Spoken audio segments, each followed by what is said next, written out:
All right, guys. So what if you want to write an app that allows a user to select variables? Very simple app on the right.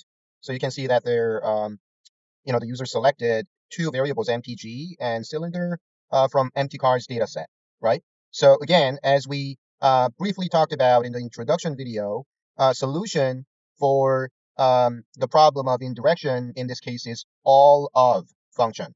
Okay, so again, the solution for indirect problem of indirection varies depending on um, are you using data masking functions such as filter or tidy selections such as select, right? So in this case, input $ variables, that's in this select function.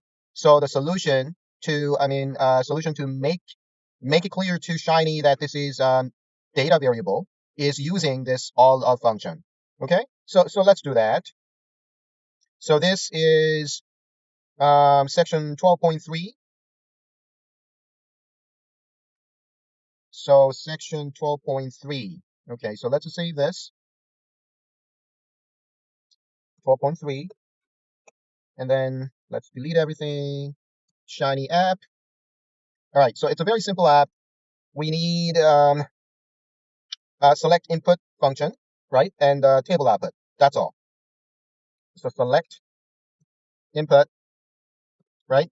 Again, there's only 1, 2, 3 mandatory arguments. So input ID will be variables, and label select variables,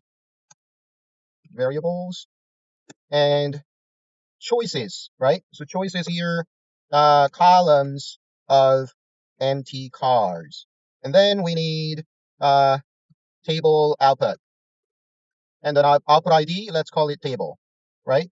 And in the server side, uh, the pairing function for table output is render table, right? So output and the ID is table, alt dash render table, and then curly bracket and empty cars and select, and then input ID is variables. But as we know, this doesn't work, right? So what we want to do is wrap this with all of, right? You can also use any of. They're the same thing, except that if the user select variables that are not within the data set, then the reaction to that situation differs depending on all of or any of.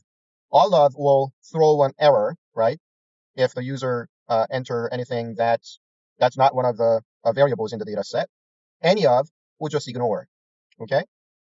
But that's not possible here because the choices we're giving here is um, a list, a vector of column names in the empty cars, right?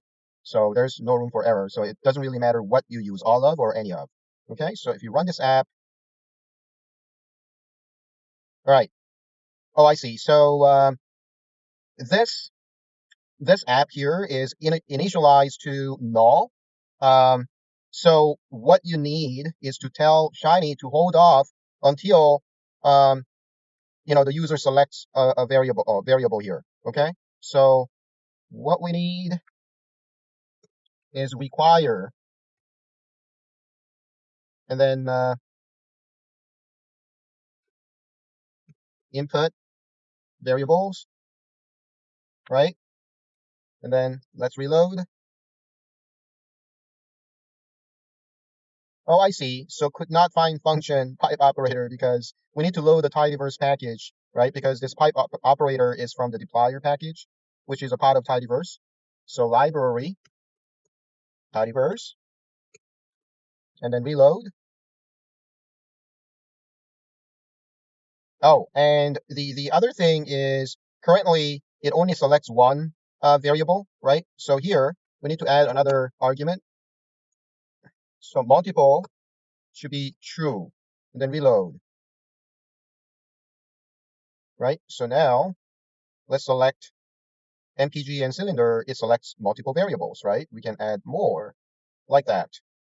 Okay, so this is an very simple example of tidy selection situation. All right. Okay, I'll see you in the next video.